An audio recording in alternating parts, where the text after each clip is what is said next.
നമ്മൾ അടുത്തായിട്ട് നോക്കുന്നത് സിമ്പിൾ ഹാർമോണിക് മോഷൻ്റെ തേർഡ് പ്രോബ്ലം ആണ്. പ്രോബ്ലം വായിക്കാം. A particle moving with simple harmonic motion has N amplitude of 4.5 meter and the period of oscillation is 3.5 seconds. Find the time required by the particle to pass 2 points which are at a distance of 3.5 meter and 1.5 meter from the center and on the same side of the mean position. അപ്പോൾ ഈ ഒരു ക്വസ്റ്റിൽ എന്താണ് പറഞ്ഞിരിക്കുന്നത്? ഒരു particle ഉണ്ട്. ആ particle simple harmonic മോഷനിലാണെന്നാണ് പറഞ്ഞിരിക്കുന്നത്.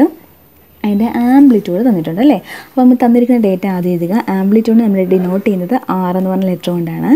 R is equal to 4.5 meter എന്ന് തന്നിട്ടുണ്ട്. അടുത്തത് the period of oscillation is 3.5 seconds. അപ്പോൾ എന്താണ് തന്നിരിക്കുന്നത്? അപ്പോൾ തന്നെ ഓർത്തോളൂ, ഇതെന്താണ്? പീരീഡ് ഓഫ് ഓസിലേഷൻ, അതായത് ടി പി ആണ് തന്നിരിക്കുന്നത്. അപ്പോൾ T P is equal to time period is equal to 3.5 seconds എന്ന് തന്നിട്ടുണ്ട്. ക്വസ്റ്റ്യൻ എന്ന് വെച്ച് കഴിഞ്ഞാൽ find the time required by the particle to pass 2 points which are at a distance of 3.5 and 1.5 meter. അതെന്താണെന്ന് വെച്ച് കഴിഞ്ഞാൽ നമ്മളൊരു സർക്കുലർ മോഷൻ്റെ കാര്യം പഠിച്ചായിരുന്നു അല്ലേ. ആ ഒരു സർക്കിളിനെ ഞാൻ ഇങ്ങോട്ട് വരയ്ക്കുകയാണ്. അപ്പോൾ ഇവിടെ പറഞ്ഞിരിക്കുന്നത് നമുക്കറിയാം, നമ്മൾ ഈ ഹൊറിസോണ്ടൽ ഡയമീറ്ററാണ് കൺസിഡർ ചെയ്യുന്നത് വിചാരിച്ചോളൂ. ഇതിൻ്റെ മീൻ പൊസിഷൻ എന്ന് പറയുന്നത് ഈ ഒരു പോയിൻ്റാണ് അല്ലേ. അപ്പോൾ ഈ മീൻ പൊസിഷനിൽ നിന്നും 2 points ഇവിടെ പറയുന്നുണ്ട്. ഒന്നാമത്തെ പോയിൻ്റ് എന്ന് പറയുന്നത് ഈ മീൻ പൊസിഷനിൽ നിന്നും 1.5 meter മാറിയാണെന്നാണ്. ഞാൻ ഈ ലൈനെ ജസ്റ്റ് ഒന്ന് മാഗ്നിഫൈ ചെയ്തിട്ട് ഇങ്ങോട്ടങ്ങ് വരയ്ക്കുകയാണ്. ഈ ഒരു ഡയമീറ്റർ ആണെന്ന് വിചാരിച്ചോളൂ. അപ്പോൾ ഇതാണ് നമ്മുടെ മെയിൻ പൊസിഷൻ. ഈ ഒരു മെയിൻ പൊസിഷനിൽ നിന്നും 1.5 meter മാറി ഒരു പോയിൻ്റ് ഉണ്ട്. ആ പോയിൻറ്റിന് നമുക്ക് എ എന്ന് കൊടുക്കാം. ഓക്കെ, അപ്പോൾ ഈ ഒരു ഡിസ്റ്റൻസ് എന്ന് പറയുന്നത് എത്രയാണ്? 1.5 meter ആണ്. ഓക്കെ, ഇതിന് നമുക്ക് x1 എന്ന് കൊടുത്തേക്കാം. x1 is equal to 1.5 meter. അടുത്തത് സെക്കൻഡ് പോയിൻ്റ് എന്ന് പറയുന്നത് നമ്മുടെ മെയിൻ പൊസിഷനിൽ നിന്നും, O ആണ് മെയിൻ പൊസിഷനിൽ നിന്നും 3.5 meter ഡിസ്റ്റൻസ് മാറിയാണ്. ഈ പോയിൻറ്റിനെ ബി എന്ന് വിളിക്കുകയാണ്. ഈ ഡിസ്റ്റൻസിനെ x2 is equal to 3.5 meter എന്ന് കൊടുക്കുകയാണ്. നമുക്കൊന്ന് വായിച്ചു നോക്കാം. 2 points ഉണ്ട് which are at a distance of 3.5 meter and 1.5 meter. Okay, 3.5 meter and 1.5 meter from the center. Okay, സെൻറ്ററിൽ നിന്നും ആണ് ഈ ഡിസ്റ്റൻസ് പറഞ്ഞിരിക്കുന്നത്. ഓക്കെ, സെൻറ്ററിൽ നിന്ന് നമ്മൾ ഡിസ്റ്റൻസ് എടുത്തിരിക്കുന്നത്. And on the same side of main position. അപ്പോൾ മെയിൻ പൊസിഷൻ്റെ സെയിം സൈഡിലാണെന്ന് പറയുന്നുണ്ട്. ഇപ്പോൾ നമുക്ക് കൺഫ്യൂഷൻ വരാം, ഈ സൈഡിലോട്ടാണോ ഈ സൈഡിലോട്ടാണെന്നാണ്. പക്ഷേ ക്വസ്റ്റിന് ഒരു കൺഫ്യൂഷനും ഇല്ല, കാര്യം കറക്റ്റായിട്ട് പറയുന്നുണ്ട് from the same side of main പൊസിഷൻ്റെ സെയിം സൈഡിൽ നിന്നാണെന്നും പറയുന്നുണ്ട്. അപ്പോൾ നമ്മൾ മാർക്ക് ചെയ്തേക്കുന്നത് കറക്റ്റാണ്.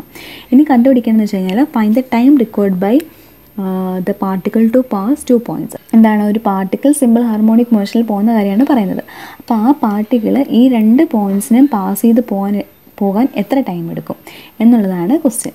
അപ്പോൾ നമ്മൾ കണ്ടുപിടിക്കേണ്ടത് T1 T2 ആണ് കണ്ടുപിടിക്കേണ്ടത്. അപ്പോൾ ഈ ഒരു ഡിസ്റ്റൻസ് നമ്മൾ x1 എന്നും ഈ ഒരു ഡിസ്റ്റൻസ് നമ്മൾ x2 എന്നും എടുത്തിട്ടുണ്ട്. അപ്പോൾ നമുക്ക് T1 T2 ആണ് കണ്ടുപിടിക്കാനായിട്ടുള്ളത്. നമ്മൾ 2 ഇക്വേഷൻസ് പഠിക്കുന്നുണ്ടല്ലേ. 2 കേസസാണ് നമ്മൾ പഠിക്കുന്നത്. ഒന്നാമത്തെ കേസ് മെയിൻ പൊസിഷനിൽ നിന്നും, രണ്ടാമത്തെ കേസ് എക്സ്ട്രീം പൊസിഷനിൽ നിന്നും. അപ്പോൾ ഇവിടെ നമുക്ക് ഏത് കേസ് വേണമെങ്കിലും എടുക്കാം, പ്രത്യേകിച്ചൊന്നും പറയുന്നില്ല. ഇവിടെ ഒരു മെയിൻ പൊസിഷൻ എന്ന് പറയുന്നുണ്ട്. അത് പറഞ്ഞത് എന്താണെന്ന് വെച്ച് കഴിഞ്ഞാൽ ഈ ഒരു പോയിന്റ് മെയിൻ പൊസിഷനിൽ നിന്നുള്ള ഡിസ്റ്റൻസ് പറയാൻ വേണ്ടിയിട്ടാണ്. ഇപ്പം നമ്മൾ ഇവിടെ എടുത്താലും ഈ ഒരു വെർട്ടിക്കൽ ഡയമീറ്റർ നമ്മൾ എടുത്താലും ഇതാണ് നമ്മുടെ മെയിൻ പൊസിഷൻ. ആ മെയിൻ പൊസിഷനിൽ നിന്നും സെയിം സൈഡിലേക്കുള്ള ഡിസ്റ്റൻസ് എന്ന് മാത്രമേ ഇവിടെ പറഞ്ഞിട്ടുള്ളൂ. അപ്പോൾ നമുക്ക് ഏത് ഇക്വേഷൻ വേണമെങ്കിലും നമുക്ക് ഉപയോഗിക്കാം. നമുക്കിവിടെ ഫസ്റ്റ് നമുക്ക് നമ്മുടെ എക്സ്ട്രീം പൊസിഷനിൽ നിന്നുള്ള നമ്മുടെ ആ ഒരു ഇക്വേഷൻ നമുക്ക് യൂസ് ചെയ്യാം. എന്താണ് ഇക്വേഷൻ? എക്സ്ട്രീം പൊസിഷൻ്റെ ഡിസ്പ്ലേസ്മെൻറ്റ് ഇക്വേഷൻ എന്തായിരുന്നു? X is equal to r into cos omega t ആണല്ലേ. ഇതായിരുന്നു നമ്മുടെ എക്സ്ട്രീം പൊസിഷനിലെ ഇക്വേഷൻ. ഇതിൽ നോക്കുകയും എക്സിൻ്റെ വാല്യൂസൊക്കെ നമുക്കറിയാം. നമുക്ക് ഓരോ പോയിൻറ്റ്സ് ആയിട്ടാണ് നമ്മളിവിടെ എടുക്കുന്നത്. ഇവിടെ നോക്കിയേ x1 ഇത് x2 ആണല്ലേ. അപ്പോൾ എക്സിൻ്റെ വാല്യൂസ് നമുക്ക് 2 കേസ് എടുത്താലും അറിയാം. ഓക്കെ, ഈ ടിയുടെ വാല്യൂ ആണ് കണ്ടുപിടിക്കുന്നത്. അപ്പോൾ അതോടെ ഇരിക്കട്ടെ. ഫസ്റ്റ് നമുക്ക് ഒമേഗ കണ്ടുപിടിക്കാം. ഒമേഗയുടെ ഇക്വേഷൻ നമുക്ക് ടി പി എന്ന് എഴുതാമല്ലോ. ടി പിയുടെ ഇക്വേഷൻ എന്തായിരുന്നു? T P is equal to 2π by omega ആണ്. ഇതിൽ നമുക്ക് ഒമേഗ എങ്ങനെ എഴുതാം? Omega is equal to 2π divided by T P ആണ്. അതായത് 2π ഡിവൈഡഡ് ബൈ ടി പിയുടെ വാല്യൂ എത്രയാണ്? 3.5 ആണ്. അപ്പോൾ നമുക്ക് ഒമേഗയുടെ വാല്യൂ കിട്ടുന്നത് 1.8 റേഡിയൻസ് പെർ സെക്കൻഡ്. ഓക്കെ, അപ്പോൾ നമുക്ക് ഒമേഗയുടെ വാല്യൂ കിട്ടി. ഇനി നമുക്ക് ഓരോന്നായിട്ട് ഇടാം. ഫസ്റ്റ് കേസിൽ നമുക്ക് x1 എന്ന് ഇടാം. ഓക്കെ, ഇതിന് നമ്മൾ x1 എന്നാണല്ലോ കൺസിഡർ ചെയ്തത്. അപ്പോൾ നമുക്ക് ഇക്വേഷൻ എഴുതാം. x1 is equal to r into പിന്നെ കോസ് ഒമേഗ ഇൻറ്റു ഒമേഗ ഒന്നും മാറത്തില്ല, സെയിം ആംഗുലർ വെലോസിറ്റിയാണ്, പിന്നെ സെയിം സർക്കിളും ആണല്ലോ, അപ്പോൾ ആറിൻ്റെ വാല്യൂ മാറത്തില്ല. അതുകൊണ്ടാണ് അതിൻ്റെ കൂടെ 1 എന്നും 2 എന്നും ഇടാത്തത് കേട്ടോ. അടുത്തത് ടിയുടെ വാല്യൂ മാറും അല്ലേ, ഇവിടെ എത്തുമ്പോൾ ഒരു ടൈം ആയിരിക്കും, ഇവിടെ എത്തുമ്പോൾ ഒരു ടൈം ആയിരിക്കും, അത് നമുക്ക് T1 എന്ന് കൊടുക്കാം. ഈ T1 ആണ് നമുക്ക് കണ്ടുപിടിക്കാനുള്ളത്. അപ്പോൾ നമുക്ക് ഫസ്റ്റ് കേസിൽ എഴുതാം x1ൻ്റെ വാല്യൂ എത്രയാണ്, ഈ ഒരു കേസിൽ x1ൻ്റെ വാല്യൂ 1.5 ആണ്, ആ ഡിസ്റ്റൻസ് ആണ് x എന്ന് പറയുന്നത്, ഇസ് ഈക്വൽ ടു ആറിൻ്റെ വാല്യൂ 4.5 ആണ്, അത് മാറത്തില്ല, അതായത് ഈ സർക്കിളിൻ്റെ റേഡിയസ് ആണ്, അതായത് ആംപ്ലിറ്റ്യൂഡാണ്. ഓക്കെ, അടുത്തത് ഇൻറ്റു കോസ് ഒമേഗ, ഒമേഗ എന്ന് പറയുന്നത് എത്രയാണ്, 1.8 ആണ് അല്ലേ, അപ്പോൾ 1.8 ഇൻറ്റു T1 നമുക്ക് അറിയത്തില്ല, കണ്ടുപിടിക്കാനായിട്ടുള്ളതാണ്, ഇൻറ്റു എന്ത് ചെയ്യണം പറഞ്ഞിട്ടുണ്ടായിരുന്നല്ലോ, ഫസ്റ്റ് പ്രോബ്ലം ചെയ്ത് പറഞ്ഞിട്ടുണ്ടായിരുന്നല്ലോ, കോസിൻ്റെയും സൈൻ്റെയും ഒക്കെ ഉള്ള അകത്തുള്ള ഈ ഒമേഗയുടെ വാല്യൂ നമ്മൾ കൺവേർട്ട് ചെയ്യണം അല്ലേ. ഒമേഗ കിടക്കുന്നത് റേഡിയൻസിലാണ് കിടക്കുന്നത്, നമുക്കതിന് ഡിഗ്രി ആയിട്ട് കൺവേർട്ട് ചെയ്യണം. എങ്ങനെയാണ് ഡിഗ്രിയിലായിട്ട് കൺവേർട്ട് ചെയ്യുന്നത്, ഒന്നുമില്ല 180/π കൊണ്ട് മൾട്ടിപ്ലൈ ചെയ്താൽ മതി. ഓക്കെ, അപ്പോൾ 180/π കൊണ്ട് നമ്മളിവിടെ മൾട്ടിപ്ലൈ ചെയ്യുന്നു. ഇവിടെ നോക്കാം, നമുക്ക് ഈ 1.5 ഡിവൈഡഡ് ബൈ 4.5 എന്ന് എഴുതാം അല്ലേ. ഇതിന് നമുക്ക് 1.5 ഡിവൈഡഡ് ബൈ 4.5 എന്ന് എഴുതാം, is equal to cos into, എന്നിട്ട് ഇതിന് നമ്മൾ സോൾവ് ചെയ്യുക, 1.8 into 180 divided by pi, calculator solve ചെയ്യുക. ഈ പൈ എന്ന് പറയുന്നത് നമ്മുടെ കാൽക്കുലേറ്റർ ഒരു പൈ ഉണ്ടല്ലോ, ആ പൈ ആണ് യൂസ് ചെയ്യേണ്ടത്. ഓക്കെ, അപ്പോൾ നമുക്ക് കിട്ടുന്നത് 103.13 ഇൻറ്റു T1 എന്ന് കിട്ടും. ഓക്കെ, 103.13 T1 എന്ന് കിട്ടും. ഇനി നമുക്ക് എന്ത് ചെയ്യാം, ഈ 1.5/4.5 എന്ന് പറയുന്നത് 0.3333 അങ്ങനെ അങ്ങ് പോകും. Okay, is equal to cos 103.13 into T1 ആണ്. ഓക്കെ, ഇനി നമുക്ക് എന്ത് ചെയ്യാം, ഇതിനെ മാറ്റാനായിട്ട് എന്ത് ചെയ്യണം, കോസ് ഇൻവേഴ്സ് എടുത്താൽ മതി അല്ലേ. നമുക്കറിയാം, നമുക്ക് ബേസിക് കാര്യങ്ങളാണ്. കോസ് ഇൻവേഴ്സ് എന്തിൻ്റെയാണ്, 0.333യുടെ കോസ് ഇൻവേഴ്സ് എടുക്കുക, ഇസ് ഈക്വൽ ടു, അപ്പോൾ നമുക്ക് എന്ത് കിട്ടും, 103.13 ഇൻറ്റു T1 എന്ന് കിട്ടും. ഇതിനെ നമ്മൾ സോൾവ് ചെയ്യുമ്പോൾ നമുക്ക് T1ൻ്റെ വാല്യൂ കിട്ടുന്നത് T1 is equal to 0.68 second എന്ന് കിട്ടും. ഓക്കെ, അപ്പോൾ T1ൻ്റെ വാല്യൂ നമ്മൾ കിട്ടി. ഇനി നമുക്ക് എന്ത് ചെയ്യണം, അടുത്തതായിട്ട് നമുക്ക് T2 കണ്ടുപിടിക്കണം അല്ലേ. ഇപ്പോൾ നമ്മൾ ഫസ്റ്റ് കേസാണ് എടുത്തത്, x1ൻ്റെ കേസാണ് എടുത്തത്. നമുക്ക് സെക്കൻഡ് കേസ് എടുക്കാമല്ലോ. എങ്ങനെയാണ് ഈ ഇക്വേഷൻ എങ്ങനെ മാറും, x2 is equal to r into cos omega into T2 എന്ന് കിട്ടും അല്ലേ.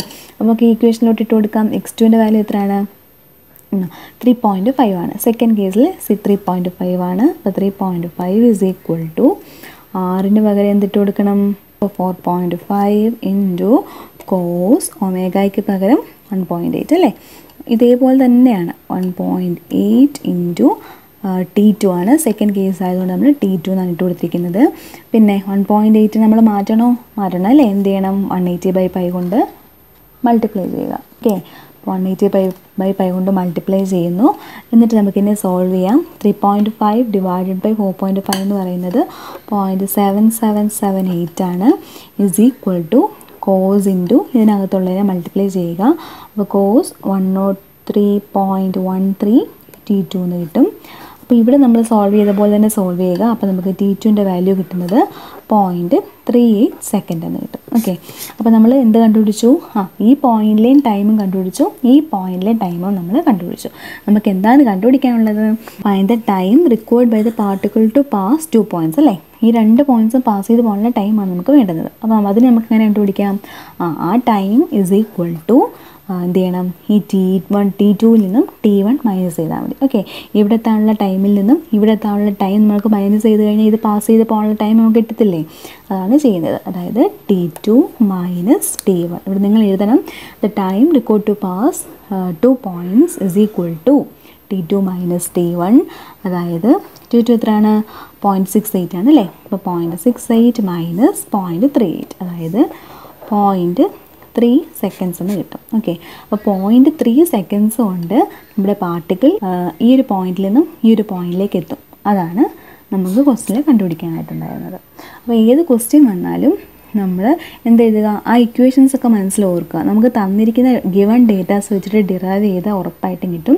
ഇത്ര ഇക്വേഷൻസ് ഒക്കെ തന്നെ ഈ സിമ്പിൾ ഹാർമോണിക് മോഷൻസിനകത്തുള്ളൂ അല്ലേ. അപ്പോൾ ആ ഇക്വേഷൻസ് ഒന്ന് ബൈ ഹാർട്ട് ചെയ്ത് വെച്ചിരിക്കുക. എന്നിട്ട് അതനുസരിച്ച് ക്വസ്റ്റ്യനിൽ പറയുന്നതനുസരിച്ചിട്ട് നമുക്ക് പ്രോബ്ലം സോൾവ് ചെയ്യാനായിട്ട് പറ്റും. വീഡിയോയിൽ അടുത്ത പ്രോബ്ലം ഡിസ്കസ് ചെയ്യുന്നതാണ്. അപ്പോൾ അടുത്ത വീഡിയോ ആയിട്ട് നമുക്ക് വീണ്ടും കാണാം. Thank you.